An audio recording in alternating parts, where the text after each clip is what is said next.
Bodega sa usa ka tulungaan sa Tibungco, Davao City nasunog.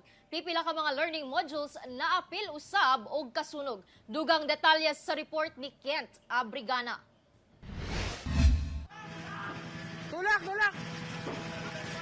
Gitabangan sa kabumbiruhan og palong ang kalayo nga milamoy sa bodega sa usa ka eskwelahan sa Tibungco, Davao City pasado alas 5 sa hapon adlawng Domingo. Tungod kay gama sa light materials ang ubang parte sa building, paspas nga mikuyanab ang kalayo. Pasado alas 8 na sa gabi dihang gideklara ang fire out.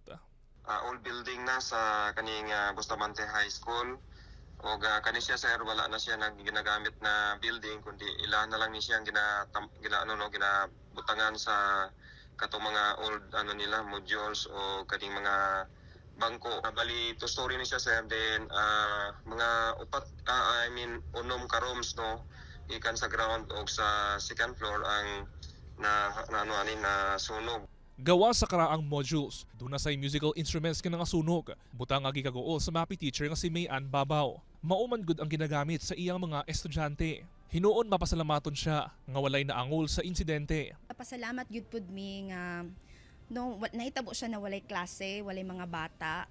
Unya, perti gyud namong ampo nga dili maabot dito sa among ang faculty kay ubay-ubay gyud na mga importante na mga documents sa mga bata. Sa karon, padayon pa ang investigasyon sa kabumbiruhan sa hinungdan sa sunog nga nagtala og kapin 1.5 million pesos nga danyos. Kauban si Mel Colmenares sa kamera. Ako, si Kent Abrigana para sa At Home with GMA Regional TV.